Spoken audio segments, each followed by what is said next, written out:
Hi, my name is Jeffery Stevens, and I am refuting the claim that abortion is beneficial to women who seek it.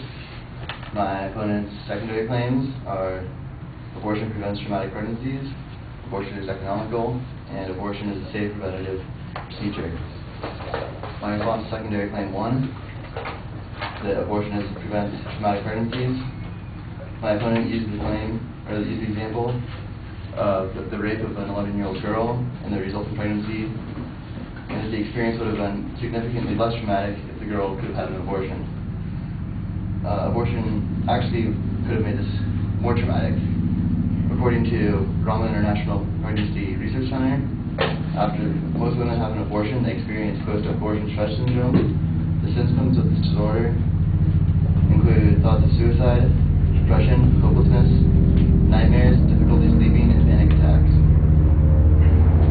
This is a form of post-traumatic stress disorder, or PTSD, which is something that a lot of people that come back from war, like from Vietnam, they were experiencing it. And so it's like a comparison of having an abortion is like going to war. It's like they experience the same mental things. I just want the secondary claim 2, that abortion is economical. While abortions are cheap and often covered by the insurance, the more economical option is actually putting the child up for adoption. According to the Adoptive Families magazine, adoptive parents in the United States are required to pay for the birth mother's hospital bills, and in many cases, they also need to pay for maternity-related expenses, which include rent, food, utilities, counseling, and even lost income for the birth mother for their time off work. That means that by having a baby, you can actually make money. My response to secondary claim 3, that abortion is a safe preventative procedure. My opponent claimed that abortion in the first trimester is one of the safest types of medical procedures.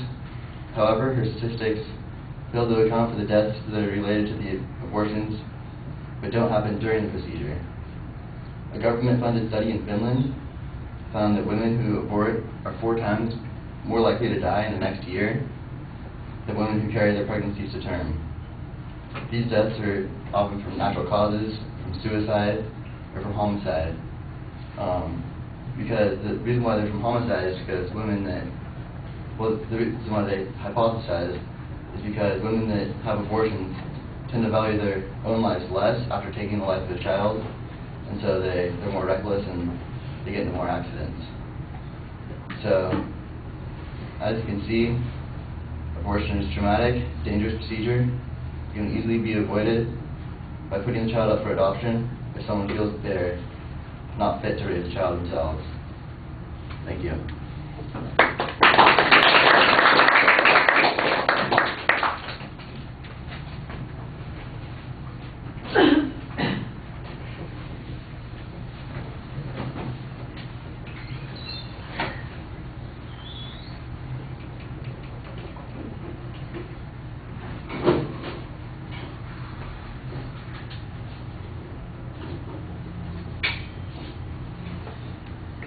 All right, Jeffrey, it's easy to follow your argument. Everything's very clear on the signposting. Mostly you're presenting counterclaims on each of these issues. You never really respond directly to the evidence that the advocate presents or the inferences they're making. Instead, you suggest some competing conclusion. So on the first one, for instance, you've got the post-traumatic stress syndrome. On the second one, you've got the argument about adoption and how that it might be cheaper.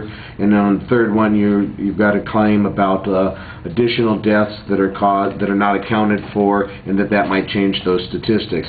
That one's the one that applies most directly to the advocate's claim as it was originally presented. The other 2 claims, I think they're interesting responses. They're not always on point, though, and the issue would, if we were having a further debate on this over several speeches, the question would come up, could, for instance, adoption be a solution for the 1.5 million abortions that occur every year? That's, in this country anyway, that's a hard thing to document, and the cost issues, of course, it's always a matter of perspective. Somebody's going to be paying one way or the other, and so we're just talking about shifting the cost.